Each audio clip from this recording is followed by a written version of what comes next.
السلام عليكم ورحمة الله وبركاته، ازيكم حبايب قلبي عاملين ايه؟ يا رب تكونوا بخير. اهلا فيكم بفيديو جديد ويوم جديد ومكملين مع بعض تنظيفات رمضان. كل سنة وانتم طيبين. يلا بينا النهاردة بقى هننضف المطبخ تنظيف عميق. اول حاجة بدأت بيها في التنظيفات كانت الدواخل بتاعة المطبخ.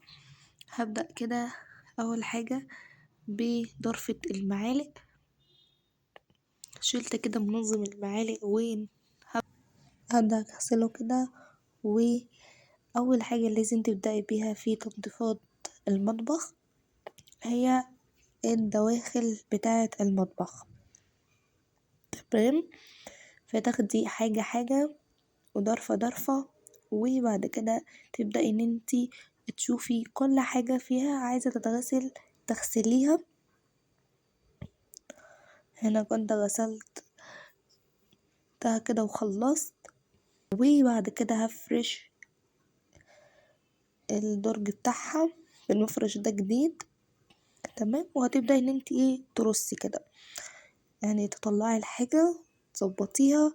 شوفي كل حاجة عايزة تغسل هتغسليها بتاعة كل ضرفة بالترتيب، تاخدي واحد ورا واحد، ما تطلعيش المطبخ كله مرة واحدة، هتحسي بدربكة كده ومش هتحسي بنظام خالص. فاعملي واحدة واحدة كده زي تحسي براحة والموضوع سهل. تمام، زي ما انتم شايفين كده بدأت ان انا ارص كده كل حاجة مكانها كده في الضرفة.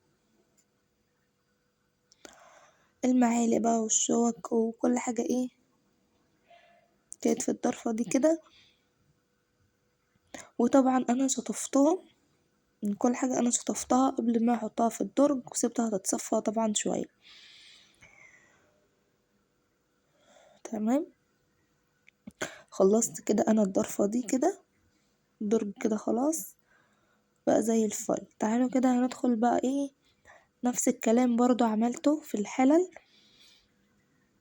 نظمت الدنيا كده، هتشوفي كل مكان كل درج تنظميه. نفس الكلام برضو عملته هنا في الكوبايات، نظمت الدنيا كده على قد ما قدرت وخليتها زي ما انتوا شايفين كده حلوة خالص وجميلة. هنا برضو مسحت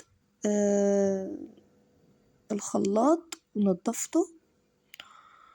برضو هنا دي ضرفة البلاستيكات، نضفت كل حاجة فيها، ولو اي حاجة انت مش محتاجاها تاني او اتكسرت او اي حاجة مش محتاجاها طبعا تتخلصي منها على طول. تمام، يلا بقى نبدأ على الشغل مع بعض على طول. هنا بدأت افضي طقم التوابل، زي ما شايفين كان عليه دهون كتير. تعالوا كده مع بعض هنفضيه سوا وهنبدأ ان احنا نغسله. تمام، يلا بقى ندخل على الشغل الجامد مع بعض.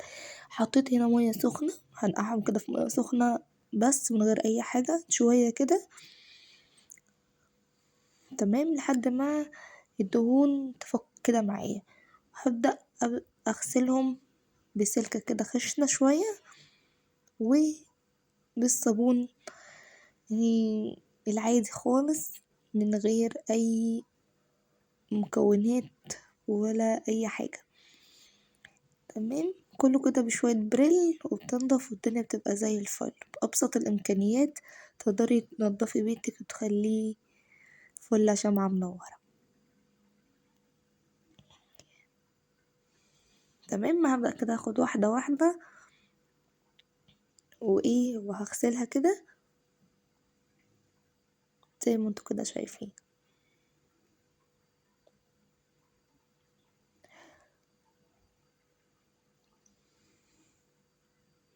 وحشتوني من آخر فيديو كنا فيه مع بعض. شكرا حبيبتي، شكرا لكل واحدة اشتركت عندي في القناة ونورتيني وأسعدتيني باشتراكك حبيبتي، أو كل واحدة تكتب لي كومنت حلو شكرا ليكوا حبايب قلبي. وما تنسيش بقى لو الفيديو عجبك لايك واشتراك في القناة. خلاص خلصت كده، هبدأ ان انا هشطف كده على طول، وهسيبهم برضو يتصفوا كده على جنب. زي ما انتوا شايفين نطفوا وبقوا زي الفل، مفيش اي دهون، مفيش اي حاجة، زي ما انتوا كده شايفين.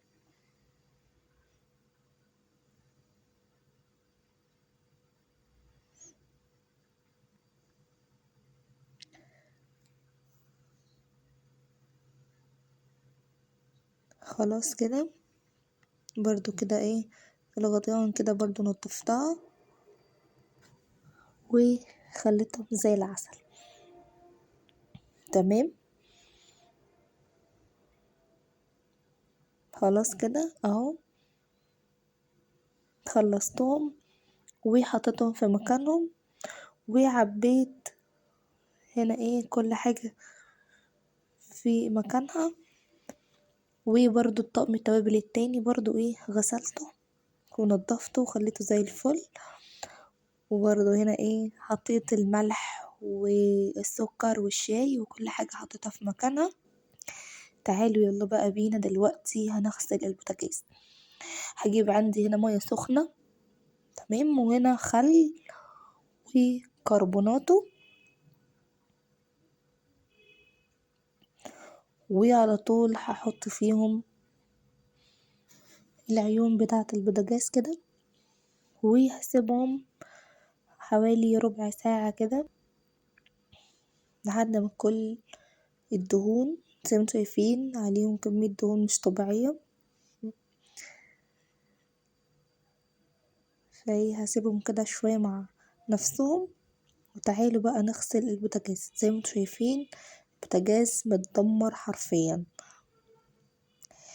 والازاز برضو عليه دهون زي ما انتوا شايفين. تعالوا يلا كده مع بعض. بدأت كده غسلت الازاز كده، خلعته من مكانه وخدته كده على الحوض، بدأت اغسل فيه. غسلته برضو بصابون المواعين عادي، والسلكة الخشنة برضو معايا، هي اللي انجزت معايا كل ده. غسلته من ورا برضو. هبدأ كده ان انا اشطفه كده بالراحة، وتخلي بالك في الوقت ده لا يقع منك يتكسر الازاز. تعالوا كده بقى هنغسل البوتاجاز نفسه.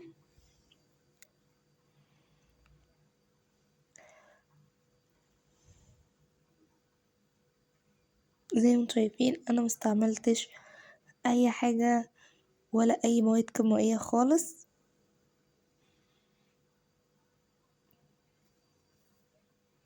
كلها حاجات بسيطة وطبيعية تقدري ان انت تنضفي بيها البوتاجاز بتاعك.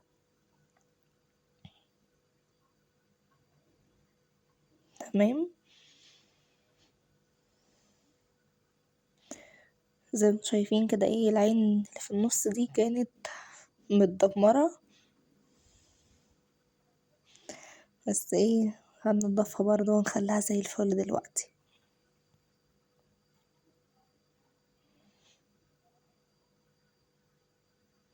هغسله كده كويس جدا.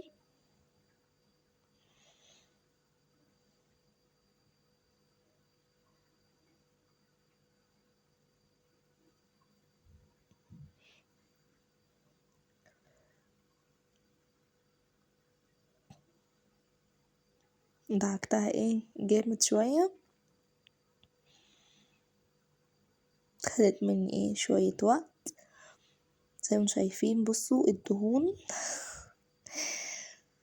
يعني زي ما انتوا شايفين دهون جامدة جدا.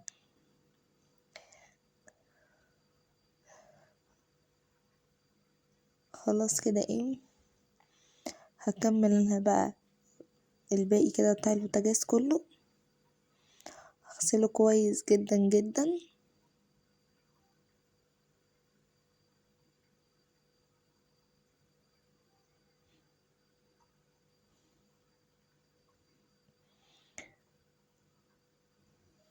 اخر حاجة كده هنا الحتة دي هغسلها كده.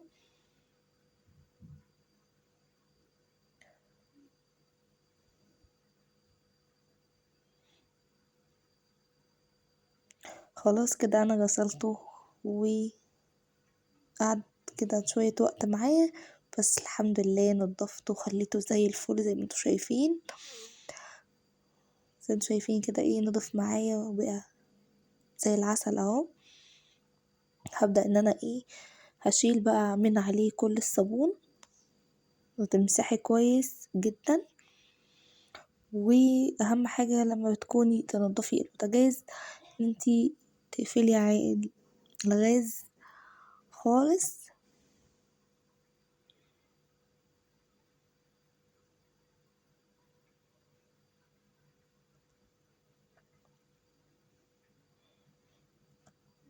كده خلاص خلصت ولمعته.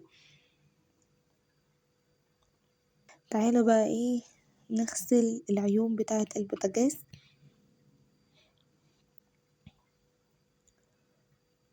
بدأت كده اغسلها زي ما انتم شايفين.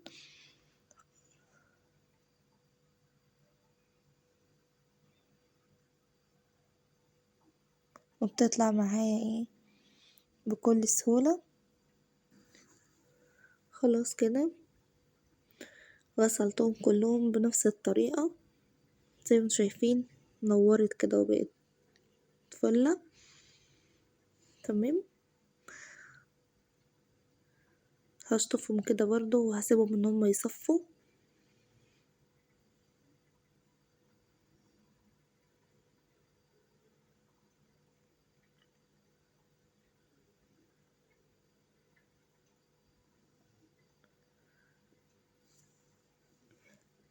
كملوا بقى الفيديو معايا للنهاية هيعجبكم جدا جدا. غيرت المطبخ 180 درجة. هوريكم بقى ايه عملت كده شوية تجديدات يا بنات تحفة جدا جدا جدا هتعجبكم. كملي معايا الفيديو للنهاية هيعجبك جدا جدا. غسلت برضو الفرن سخنتها شوية وغسلتها كده مع نفسي عشان ما كانش ينفع ان انا اصور معاكم في الفرن يعني. فغسلتها كده مع نفسي ومسحتها. جبت بقى الصاج بتاع الفرن برضو كان سخن طبعا لما سخنت الفرن. فايه بدأت تطلع معايا الدهون بسهولة لما تسخني الفرن كويس تمام. ما رشتش عليها اي حاجة ولا حطلاش اي حاجة خالص. انا سخنتها بس شوية حلوين. وبعد كده بدأت ان انا اغسل بيه السلكة الخشنة اللي معايا وطلعت معايا كله بقى تمام. جبت هنا برضو الشبكة دي برضو شايفين كان عليها برضو دهون. طبعا انتوا عارفين ان الفرن يبقى فيها دهون كتير.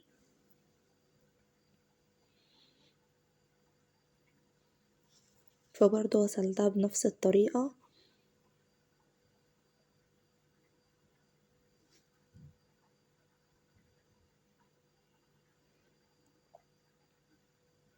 طبعا كل حاجة بغسلها بسيبها تتصفى على جنب طبعا. وبعد كده ايه احطها مكانها.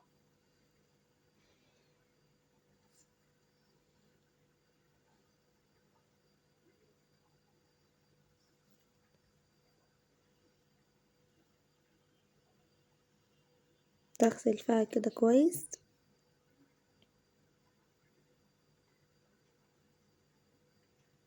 هي طبعا ما كانتش سخنة قوي قوي. طبعا كانت بردت شوية. فانا عادي ماسكاها بايدي. هي طبعا لو سخنة قوي همسكها بفوطة او بأي حاجة.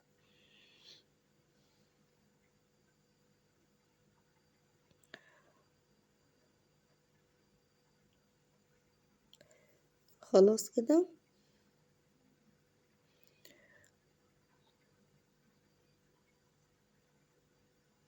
غسلتها كويس جدا.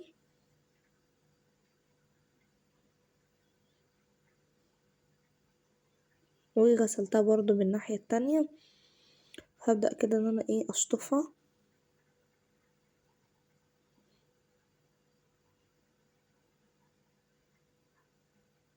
طبعا انا غسلت الحوامل برضو بتاعة البوتاجاز، عشان تفتكري ان انا مغسلتهمش، لا طبعا انا غسلتهم، بس ما جبتهاش معاكم عشان الفيديو ميبقاش طويل عليكي. طبعا هنا بدأت ان انا اغسل الازاز بتاع الفرن. ازاز الفرن انا مش بقدر ان انا افكه للاسف. المسامير شديدة شوية فمش بتقدر ان هي تتفك. تمام، غسلته برضو كويس جدا. هبدأ كده ان انا امسحه. وبرضو ازاز الفرن من قدام برضو هغسله وهمسحه برضو بنفس الطريقة. زي ما انتوا كده شايفين نطفت معايا. وايه رأيكم بقى في البس بقى نضفته وخليته زي الفل؟ ايه رأيكم بقى؟ والازاز بقى بيبرق زي ما انتوا كده شايفين. تعالوا بقى هوريكم التجديد اللي عملته. بيضت المطبخ باللون ده، اللون ده حلو قوي قوي. وكمان بيضت الوش بتاع البوتاجاز اللي عند المفاتيح، بيضته برضو. ايه رأيكم بقى؟ قولولي. تعالوا بقى هنا زي ما انتم شايفين البوية بهدلت المفرش بتاع كده، نغيره مع بعض. جبت بقى اللون ده، فايه هبدأ ان انا كده اركبه على الرخامة كلها كده. خليت الرخامة بجد تنطق، شكله جميل جدا جدا وحلو قوي. تعالوا بقى جبت زينة رمضان، كل سنة وانتم طيبين. وبدأت علقتها كده على الحيطة بتاعة المطبخ. ايه رأيكم بقى؟ قولولي. هنا كده لما نورت النور شكلها حلو قوي قوي قوي. كل سنة وانتم طيبين، اللهم بلغنا رمضان يا رب العالمين. تمام، ايه رأيكم بقى؟ قولولي يا بنات في المطبخ. وبكده خلصت الحمد لله، المطبخ بقى زي الفل. وكده اكون خلصت فيديو النهاردة. مع ألف سلامة.